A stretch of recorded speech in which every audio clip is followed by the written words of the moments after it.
नमस्कार, मैं हूं पवन पाठक। PRSS न्यूज़ में आप सभी का स्वागत है। हम आज बात करते हैं उन शिक्षकों की जिनका सम्मान लक्ष्मी शिक्षण संस्था द्वारा आज उनको सम्मानित किया गया और उसके जो कर्ता धर्ता शिवाजी शेड़गे साहब हैं, शिक्षक नेता हैं और अहिरे साहब हैं। हम उनसे पूछेंगे कि आज कई एम्प्लॉइज़ संस्थाएं हैं जो उनको बैंक सुविधा, लॉकर सुविधा और फिक्स डिपॉजिट सुविधा दे रहे हैं, लेकिन शिक्षकों के लिए ऐसी कोई व्यवस्था नहीं बनी थी।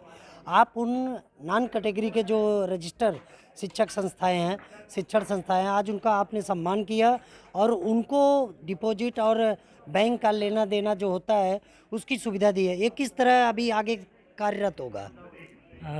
आगे जिन शिक्षकों को अपना अकाउंट यहाँ पे ओपन रहेगा वो लोग उन लोगों को हम लोग हमारी तरफ से कम 20,000 तक इंस्टेंट लोन दे सकते हैं और बाकी तरह की जो बैंकिंग व्यवस्था है, online payment, RTGS, mobile recharge वगैरह सब हमारे FD RTGS सब फैसिलिटीज़ हमारी बैंक की तरफ से दी जाएगी। थोड़े ही दिनों में ATM कार्ड भी चालू हो जाएगा। अच्छा, बच्चों के उनके शिक्षकों के जो बच्चे हैं उनकी पढ़ाई का जो हायर एजुकेशन है, उनको मेडिकल सुविधा है, ये सब के लिए आप क्या अपने शिक्षण संस्थान द्वारा करेंगे? पहली बात ऐसी है कि आज मुंबई में ऐसी परिस्थिति है कि मातृभाषा में शिक्षण देने वाली जो भी अनुदानित स्कूल हैं वो बंद हो रही है, फिर हिंदी माध्यम की हो या मराठी माध्यम की हो। तो पहला काम ये करना है कि इन वर्नाकुलर मीडियम के स्कूल को बचाना है, क्योंकि वो बचेंगे स्कूल तो गरीबों को शिक्षा मिलेगी। क्योंकि गरीब बच्चा 1,000, 1,200, 1,500 रुपया महीने का फ़ीस भर के इंग्लिश मीडियम में पढ़ने के लिए जब जाता है तो उसके माँ बाप पे बहुत बड़ा बोझा गिरता है। कोरोना का 3-3 साल का पेमेंट हुआ नहीं है, उनको पेमेंट नहीं, इसलिए प्राइवेट वाले टीचरों को पेमेंट देते नहीं है। और मराठी स्कूल, हिंदी स्कूल बचेंगे तो मातृभाषा में शिक्षण मिलेगा। मातृभाषा में दिया हुआ शिक्षण ही सबसे उत्कृष्ट शिक्षण होता है और उसे देने के लिए आज अंग्रेजी माध्यम में क्यों जाते हैं, तो मराठी हिंदी माध्यम में अंग्रेजी की पढ़ाई अच्छी नहीं होती, ऐसे पेरेंट्स को और बच्चों को लगता है। तो ये गलत है। मराठी हिंदी माध्यम में से आप पढ़ते हो तो वो पढ़ाई के कॉन्सेप्ट अच्छी तरह से क्लियर होते हैं और वहाँ पर अंग्रेजी भाषा भी अच्छी तरह से पढ़ाई जाती है, पढ़ाई जानी चाहिए, दर्जेदार होनी चाहिए।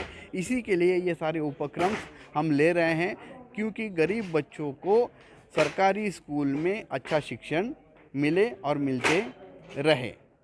सरल और सुव्यवस्थित शिक्षा के लिए मातृभाषा, देसी भाषा का उपयोग करके शिक्षा को ग्रहण करना चाहिए, ऐसा शिवाजी शेड़गे साहब ने कहा है। ऐसा ही एक बार स्वामी विवेकानंद जी ने विदेशों में देसी शिक्षा के बारे में कहा था कि अंग्रेजी भाषा को सीखो, अनुसरण करो, लेकिन उसको गिद्ध के पंजे की तरह दबा के रखो कि उसका व्यवहार अपने में ना आए, आचरण ना आए, लेकिन अपना आचरण और शिक्षा उसके व्यवहार में उतरे, ऐसा होना चाहिए। ऐसा ही आज मराठी भाषा की बात आती है कि जो मराठी भाषा है, शिक्षा है, उसको मजबूत बनाने के लिए आप लोग को कितना ज़रूरी हो गया है कि मराठी भाषा शिक्षा के स्कूलों को बचाना। स्कूलों को कैसे बचाया जा सकता है मराठी भाषा के? मराठी शाळेमध्ये मुलांना जास्तीत जास्त शिक्षण दिलं पाहिजे। प्रायव्हेट स्कूल म्हणजे गरीब मुलांना भाषा जो है, अंग्रेजी शिक्षा मराठी शिक्षा पे हावी हो रही है, उस अंग्रेजी शिक्षा को, उसके मिशनरी को दबाने के लिए मराठी शिक्षा व्यवस्था क्या करेगी? वो अंग्रेजी शिक्षण को और बढ़ाएगी, मतलब मराठी स्कूलों में बढ़ाना चाहिए। हाँ, बढ़ाना चाहिए। तो ऐसा ही शेड़गे साहब मराठी शिक्षा जो है बढ़ाने के लिए मिशनरियाँ जो काम कर रहे हैं, अंग्रेजी विद्यालय बना के बड़े बड़े फंड ले रहे हैं, तो अगर मराठी विद्यालयों को बढ़ाया जाए उसी फंड से और अंग्रेजी भाषा का अनुसरण कराया जाए, विद्यार्थियों को पढ़ाया जाए मराठी के साथ साथ, तो उसका क्या लाभ होगा? पहली बात, मातृभाषा में शिक्षण मिलेगा तो बच्चों के कॉन्सेप्ट अच्छे क्लियर होंगे और उसी मातृभाषा के स्कूल में अंग्रेजी भाषा को भी अच्छी तरह से पढ़ाया जाएगा, अंग्रेजी भाषा भी दर्जेदार तरीके से सिखाई जाएगी। इसी के लिए हम थोड़ा फंडिंग भी कर रहे हैं, इस अंग्रेजी भाषा का शिक्षण अच्छा मिले बच्चों को, इसलिए फिर डिजिटल स्कूल हो, अंग्रेजी बुक्स उनको पढ़ने को मिले, इसलिए हम अनुदान भी कुछ संस्थाओं को दे रहे हैं। और मराठी स्कूल में, गरीब बच्चों के स्कूल में अंग्रेज़ी बहुत बढ़िया तरीके से पढ़ाई जाए, संभाषण अच्छा हो, इसीलिए ये सारे उपक्रम हमने लिए थे और ये सारी संस्थाएं, ये सारे बच्चे, युवक उसमें योगदान दे रहे हैं, शिक्षक योगदान दे रहे हैं। और ये उपक्रम आप देख रहे थे, आज करीब 250 लोग यहाँ पर बैठे हुए थे, ये इतने स्कूल सहभागी हुए थे।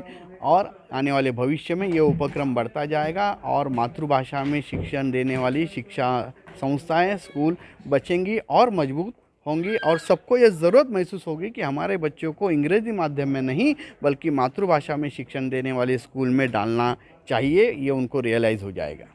हमारे चैनल के माध्यम से शिवाजी शिंदे साहब जो शिक्षा नेता है, उन्होंने एक सही मार्गदर्शन दिया है कि जो शिक्षा व्यवसाय हो रही है मिशनरियों के जरिए, वो शिक्षा व्यवसाय न हो, मातृभाषा को पढ़ाया जाए, मातृभाषा को बढ़ाया जाए और देश को मजबूत बनाने के लिए इन भाषाओं के विद्यालयों को मजबूती से लक्ष्मी शिक्षण संस्था जो कार्य कर रही है और शिक्षकों को आज गुण गौरव सम्मान देकर उनके उत्साह को बढ़ाया है, वह आज आपने खुद देखा है।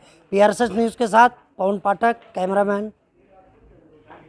हमारे YouTube चैनल को आप इसी तरह सब्सक्राइब कीजिए, बेल आइकन को दबाकर हमें अलर्ट कीजिए और आपके बीच, आपके गांव में, आपके शहर में, तहसील में, इर्द गिर्द जो भी घटनाएं होती हैं उसकी सूचना आप हमें हमारे WhatsApp नंबर पर भेज सकते हैं।